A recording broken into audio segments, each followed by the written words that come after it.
عنوان: دنیا کی محبت یا آخرت کی تیاری۔ جاننے کے لیے ویڈیو کو اینڈ تک ضرور دیکھیں۔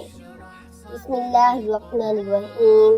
السلام علیکم ورحمۃ اللہ وبرکاتہ۔ تمام تعریفیں اللہ تعالیٰ کے لیے ہیں اور درود و سلام ہو ہمارے پیارے نبی حضرت محمد مصطفیٰ صلی اللہ علیہ وآلہ وسلم پر۔ آج کا موضوع ہے دنیا کی محبت اور آخرت کی تیاری۔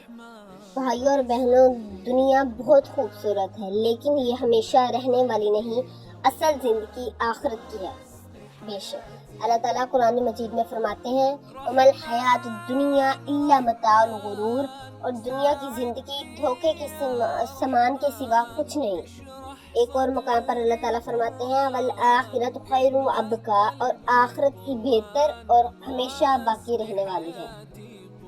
نبی کریم صلی اللہ علیہ وآلہ وسلم نے فرمایا دنیا میں اس طرح رہو جیسے تم ایک مسافر ہو یا راستہ چلنے والے ہو۔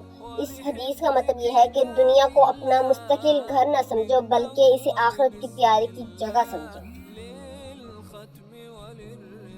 حضرت عمر بن خطاب ایک مرتبہ نبی کریم صلی اللہ علیہ وآلہ وسلم کی خدمت میں حاضر ہوئے۔ آپ ایک سادہ چٹائی پر آرام فرما رہے تھے جس کے نشان آپ کے جسم مبارک پر پڑ گئے تھے۔ حضرت عمر کی آنکھوں میں آنسو آ گئے۔ رسول اللہ صلی اللہ علیہ وآلہ وسلم نے فرمایا کیا تم اس بات سے راضی نہیں ہو کہ دنیا ان لوگوں کے لیے ہمارے لیے آخرت ہے؟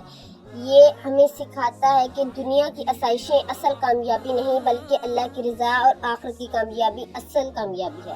فقہ حنفی کی روشنی میں فقہ حنفی یہ تعلیم دیتی ہے کہ دنیا کی جائز نعمتوں سے فائدہ اٹھانا جائز ہے، لیکن اگر دنیا کی محبت انسان کو نماز، فرائض، حقوق العباد یا اللہ کی اطاعت سے غافل کر دے تو یہ نقصان دہ ہے۔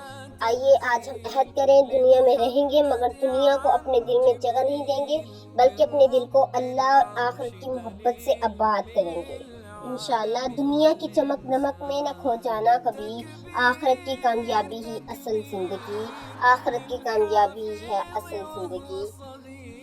اگر یہ ویڈیو پسند آئے تو لائک کریں، شیئر کریں، ہمارے چینل کو سبسکرائب کریں تاکہ قرآن، حدیث اور فقہ حنفی کی روشنی میں مزید اسلامی بیانات آپ تک پہنچتے رہیں۔ جزاک اللہ خیر، والسلام علیکم ورحمۃ اللہ وبرکاتہ۔ اگر آپ کسی خاص ٹاپک پر عنوان چاہتے ہیں تو کمنٹ کریں۔